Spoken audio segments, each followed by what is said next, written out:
Hello friends, आज बात करते हैं एंगर एंड होम्योपैथी के बारे में। एंगर यानी कि गुस्सा बहुत कॉमनली हम आजकल की स्ट्रेसफुल लाइफ में देखते हैं। ठीक है, तो आज हम थोड़ा सा डिस्कस करेंगे कि गुस्सा, उसके रीजंस, उसकी हेल्थ पे क्या इफेक्ट होती है और आप होम्योपैथी से इसको कैसे ठीक कर सकते हैं।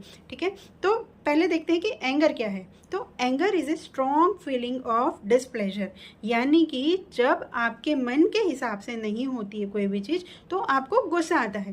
That is a normal human emotions. ठीक है, एक तरह का इमोशन है जो आपके मर्जी के हिसाब से चीज़ नहीं हो रही, कोई आपकी बात नहीं सुन रहा है या काम ठीक से नहीं कर रहा है या आप जो करना चाहते हो वो नहीं हो पा रहा है या आप किसी सिचुएशन में ऐसी हो कि जहाँ से आप निकलना चाह रहे हो नहीं निकल पा रहे हो या कोई इंसान है जो आपको लगातार परेशान करता है। तो ये सारी सिचुएशंस अलग अलग हैं जहाँ पे आपको गुस्सा आ सकता है। ठीक है, ये जो गुस्सा है वो अलग अलग स्टेज के हिसाब से हो सकता है। कभी कभी होता है कि हम इरिटेट होते रहते हैं बस, लेकिन कभी बहुत गुस्सा आने लगता है तब हम बोलते हैं, चिल्लाते हैं। या फिर रेज वाली फीलिंग कि जब हम चीज़ें भी फेंकने लगते हैं, तोड़ने लगते हैं, फ्यूरियस हो जाते हैं, जब हम किसी को मारने लगते हैं। तो ऐसे अलग अलग स्टेजेस पे डिपेंड करता है कि आप किस बात पे गुस्सा है, आपका नेचर कैसा है, इस तरह से आपका रिएक्शन हो सकता है। ठीक है, तो अब हम देखते हैं हेल्थ पे क्या इसकी इफेक्ट होती है। तो हेल्थ पे इफेक्ट तब आती है जब कोई भी चीज़ हमारे बैलेंस के अंदर नहीं है। ठीक है, फॉर एग्जांपल जैसे हम लोग रिपोर्ट्स करवाते हैं, ब्लड रिपोर्ट्स करवाते हैं तो हम लोग हार्मोन देखते हैं, जैसे थायराइड हार्मोन चेक करवाते हैं, ब्लड शुगर चेक करवाते हैं या सिंपल हीमोग्लोबिन चेक करते हैं। तो उसकी एक रेंज होती है, तो उस रेंज में अगर वो चीज़ होती है, थोड़ा सा कम ज़्यादा होता है तो हमारी बॉडी उस चीज़ को मैनेज कर लेती है और हमें किसी दवाई की ज़रूरत नहीं पड़ती है। तो ऐसे ही जैसे हम बायोकेमिस्ट्री यानी कि ब्लड के चीज़ों को देखते हैं, वैसे ही हमारे माइंड में जो इमोशंस है उनका भी बैलेंस होना बहुत ज़रूरी है। जब वो इमोशंस फिर वो चाहे एंगर है या किसी और चीज़ को लेके है, लेकिन जब वो बहुत ज़्यादा हो जाता है तब हमें प्रॉब्लम आ सकती है क्योंकि वो बैलेंस से हट गया है। ठीक है, तो वहाँ पे फिर धीरे धीरे हमें फिजिकल प्रॉब्लम्स दिखने लगती है। कभी कभी होता है कि सिर्फ सिर भारी रह रहा है, फिर धीरे धीरे हेडेक कंटिन्यूस हो जाता है, फिर हम उसको माइग्रेन बोलेंगे। या फिर गैस की प्रॉब्लम होती है, गैस्ट्राइटिस धीरे धीरे बढ़ता जाता है, किसी को कॉन्स्टिपेशन हो सकता है, किसी को बीपी आ सकता है या धीरे धीरे क्रोनिक बीमारियां जैसे कि स्लीपलेसनेस हो गई, एंग्जाइटी, न्यूरोसिस।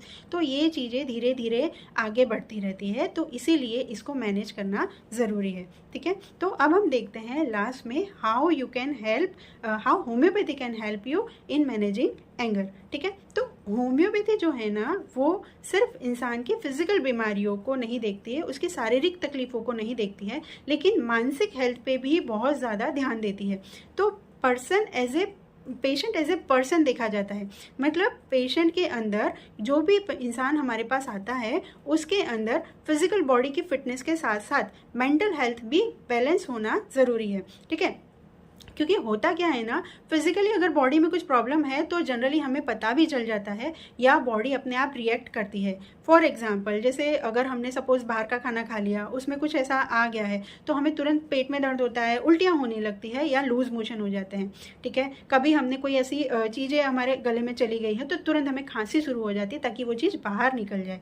ठीक है, आँख में कुछ चला गया तो आँख से पानी आके वो चीज़ बाहर निकलने की कोशिश करती है। तो हमारी बॉडी खुद कोशिश करती है कि जो भी नेगेटिव चीज़ या हार्मफुल इफेक्ट देने वाली चीज़ हमारे अंदर गई है उसको हम बाहर निकाल दें।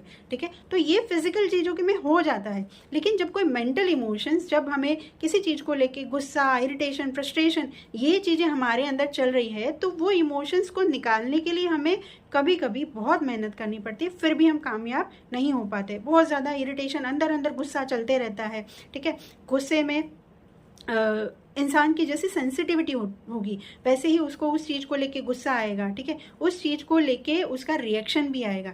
तो ये सारी चीज़ों को होम्योपैथी में अच्छे से स्टडी करके कि पेशेंट किस चीज़ को लेके गुस्सा है, गुस्से की वजह से वो कैसे रिएक्ट कर रहा है, क्या कर रहा है, या बोल देता है या नहीं बोल पाता है, अंदर ही अंदर मन में दुखी हो रहा है, या क्या चीज़ें उसके साथ हो रही हैं, ये सारी चीज़ों को, पर्सनालिटी को समझ के हम होम्योपैथी दवाई देते हैं, जिससे कि पेशेंट इस गुस्से को, अपने अंदर के जो डिसहार्मनी है उसको मैनेज करने में वो सक्षम हो पाए।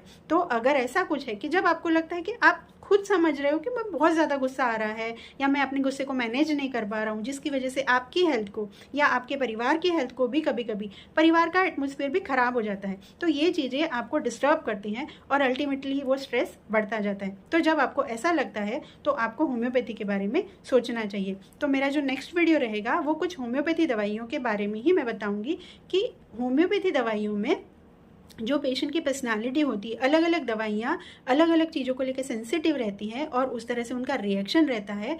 तो उसको समझ के हम होम्योपैथी में पेशेंट को एंगर को मैनेज करने में हेल्प कर सकते हैं। तो आई होप ये टॉपिक आपको अच्छा लगा होगा। अगर पसंद आया है तो लाइक करिए। अगर आप चाहते हैं कि किसी और चीज़ पर भी मैं वीडियो बनाऊँ तो प्लीज़ मुझे कमेंट करके बता सकते हैं। Thank you so much for watching.